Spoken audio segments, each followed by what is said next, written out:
Hey guys, AJ with Relentless Racing. Welcome back to the channel. Last year I was racing at the streets of Willow and Project Silver did phenomenal in the first session.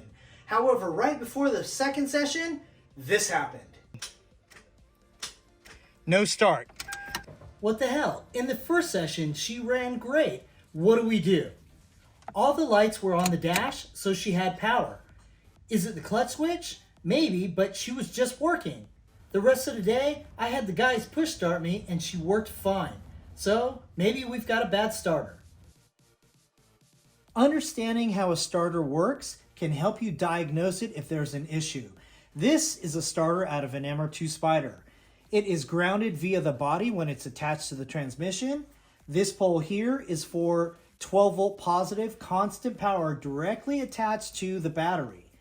This pole is the solenoid. If you put 12 volts to here via the ignition, when you're cranking, it sends 12 volts to this guy. This gets 12 volts. This gear extends and starts spinning, and this gear attaches to your flywheel, which starts your vehicle. Once you stop cranking, 12 volts is removed from this pole here. This guy sucks back down into this position and stops spinning. Let's review that in real life. You can see the body here is connected to ground via this black test lead here, and then I connected hot or constant 12 volts directly to the battery right here. And this will have 12 volts. As soon as I touch the solenoid, that guy will extend out and start spinning. Check it out.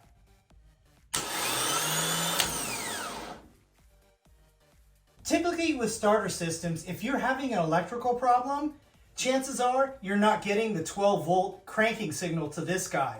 If that's happening, check the clutch switch and look at your starter relay. Now let's just say that all your electrical connections are good, meaning the body is grounded, this guy is getting a constant 12 volts, and this guy's getting a cranking 12 volts. What happens with the starter is when it gives out, this guy will extend and it won't spin, or this guy won't extend at all. So I'm underneath the vehicle, just give you orientation. This is the transmission, oil pan, oil filter, and that guy right there is our starter. So the first thing we're gonna do is we're gonna take the negative side of our meter and we're gonna attach it to a really good known ground. Let's just put it right here. Normally this cover is closed like that. So you open this cover. This should have a constant 12 volts right there. Touch the probe to this guy right here.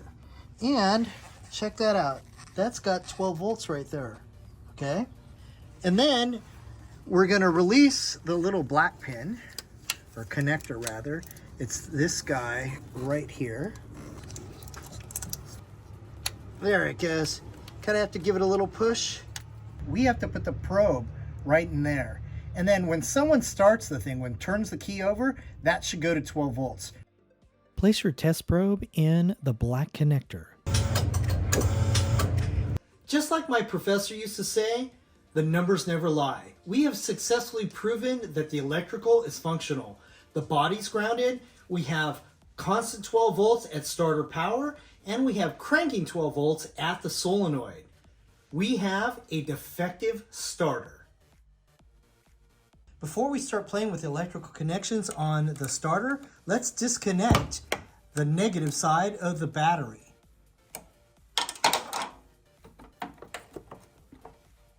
Okay, I'm back downstairs again. We're going to remove this guy.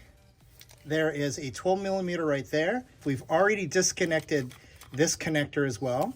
And then we're going to release this 14 millimeter right here. And then there's one up above it. I'll show you guys where that is next. You got your oil filter. We're gonna move over towards the driver's side. This is a USDM car. And the actual starter bolt is right up in here. Whoops, let's see if I can squeeze the phone in here. Uh-oh, it's getting shaky here.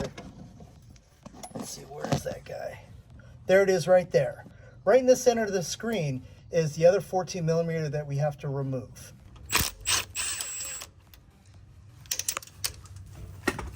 And that thing just pops out like that. So now all of the electrical is undone.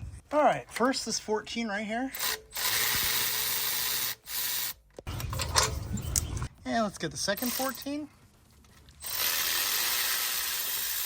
And look, the starter came out already. And we'll probably have to pull this guy out so we have a little bit more room to get her out. Let's pull this thing off.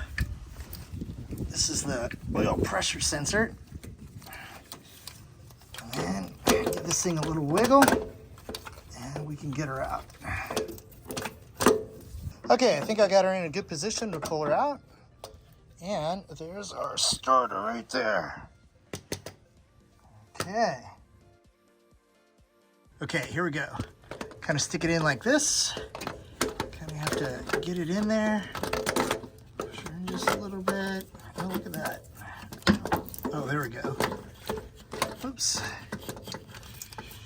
Almost got her in there. Oh, look at that.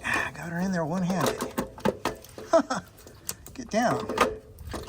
Okay, 17 foot-pounds for these guys.